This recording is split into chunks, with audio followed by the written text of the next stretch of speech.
அஸ்ஸலாமு அலைக்கும். எல்லாத்துக்கும் வணக்கம். பிஸ்மில்லா.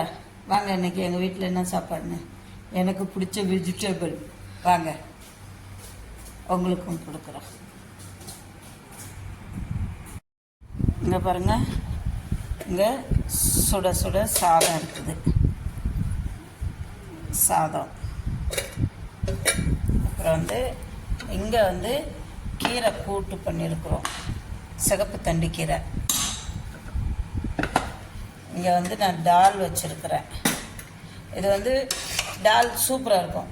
என்ன கலராக இருக்குதுன்னு பார்க்குறீங்களா? இது வெங்காயம், தக்காளி, வரமிளகாய் இதெல்லாம் கொஞ்சம் எண்ணெய் விட்டு வதக்கி அதுக்கப்புறம் அரைச்சி வைக்கிறது. இது வெண்டைக்காய் கூட்டு. பார்த்தீங்களா? சாப்பாடு இருக்குது. சிகப்பு தண்டு கீரை, அப்புறம் இங்கே வெண்டைக்காய் கூட்டு வச்சுருக்குறோம். இங்கே பருப்பு வச்சுருக்குறோம், வெறும் பருப்பு. சூப்பராக இருக்கும்.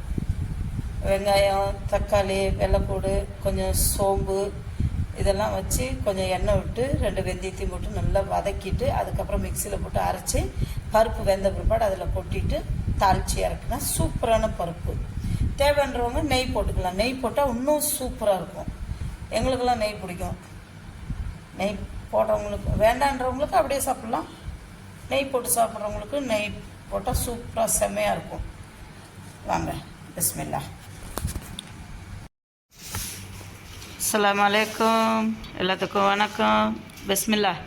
வாங்க, சமைச்சதை சாப்பாடை காமிச்சிங்களா? இப்போ சாப்பிட போகிறதையும் காமிக்கிறோம். இங்கே பாருங்கள், பருப்பு. இந்த பருப்பு ரொம்ப சிம்பிளாக செய்யலாம், வேறு ஒன்றும் தேவையில்லை. பருப்பு வேக போட்டு வச்சிங்களா? ஒரு 2 தக்காளி, வரமிளகாய், கொஞ்சம் சோம்பு, தேவையான அளவு ஒரு 2 பூண்டு பல், எல்லாம் கொஞ்சம் எண்ணெய் விட்டு வெங்காயம், வெள்ளைப்பூடு, தக்காளி இதெல்லாம் வதக்கிட்டு மிக்சியில் போட்டு அரைச்சிக்கலாம்.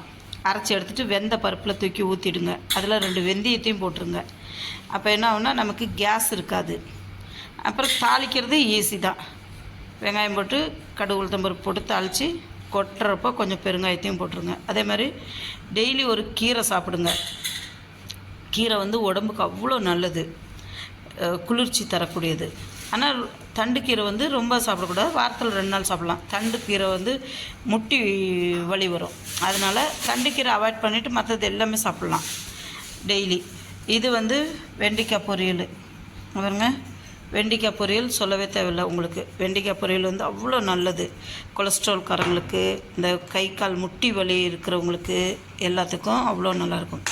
அப்புறம் பருப்பு கூட இந்த மாம்பழம் வச்சு சாப்பிட்டா செம்மையாக இருக்கும், டேஸ்ட்டாக இருக்கும். எங்களுக்கெல்லாம் ரொம்ப பிடிக்கும். எங்கள் அம்மா எங்களுக்கு அப்படி தான் கொடுப்பாங்க, மாம்பழத்தை வச்சு. அந்த காலத்திலலாம் வேறு எதுவுமே இருக்காது. போவாங்க, மாம்பழம் கிடைக்குதா வாங்கி கொண்டு வெட்டி கொடுத்துருவாங்க. அது மாதிரி நாங்கள்